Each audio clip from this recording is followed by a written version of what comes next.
সুপ্রিয় দর্শক, আমি এখন কথা বলবো ঢাকা ইউনিভার্সিটির মেধাবী ছাত্র আলমগীর কবিরের সাথে, যে কিনা গত রাতে একজনকে কুপিয়ে হত্যা করেছে। কিন্তু সে বলতেছে সে নাকি মানবিক কাজ করেছে। আসলে সে কেন এই কথা বলতেছে?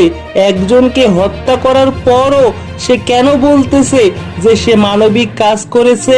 আসুন শুনে আসি তার মুখ থেকেই। আচ্ছা, আপনি একজন মানুষকে পিটিয়ে হত্যা করার পরও নিজেকে কেন মানবিক মানুষ হিসেবে দাবি করতেছেন? আসলে মানুষকে হত্যা করতে তো সবাই পারে, কিন্তু তাদের মুখে দুমুঠো অন্ন তুলে দিতে কেউ কি পারে? এই সমাজে এমন লোক কি আছে? দেখেন আমাদের দিকে, আমরা যখন কালকে পিটিয়ে হত্যা করলাম তার আগে আমরা কিন্তু তাকে ভাত খাইয়েছি, সাথে কিন্তু দারুণ দারুণ খাবার দিয়েছি, যেমন মাছ, মাংস, ডিম। আমরা যে তাকে এত উপকার করলাম, এত খাওয়ালাম, এটা কি মানবিক কাজ না? হ্যাঁ, এটা মানবিক কাজ, ঠিক আছে।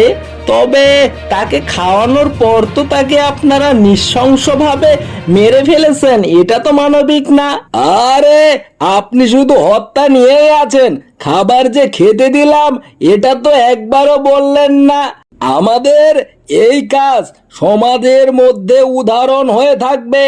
কেউ কখনো কাউকে মারার আগে খেতে দেয়নি, আমরাই প্রথম, এটা আপনাকে মানতেই হবে। হ্যাঁ, তা আপনি ঠিকই বলেছেন।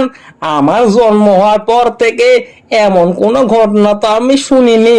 খাবার খাইয়ে আদর যত্ন করে তাকে আবার মেরে ফেলা, এমনও মানুষ এই পৃথিবীতে আছে? এটা তো, এই ঘটনা না ঘটলে আমি বিশ্বাসই করতাম না। আরে এত পেঁচাল করে লাভ নাই কোনো, আমরা যে মহান এটা বলতে আপনার সমস্যা কোথায়? দালালি কথাবার্তা একটু কম করে বলো, আমাদের এখন আর সময় নাই। সকাল থেকে 10টা টকশো করে ফেললাম, আর এই আপনারটা নিয়ে তো 11 নাম্বার। তা আমার টাকাটা একটু তাড়াতাড়ি করে দেন, আমি চলে যাই। আপনারও তো পেশাল শোনার আমার সময় নেই। আরে আরে বাবা, দিচ্ছি দিচ্ছি দিচ্ছি, টকশোর টাকাই তো নেবেন নাকি? তা দিচ্ছি।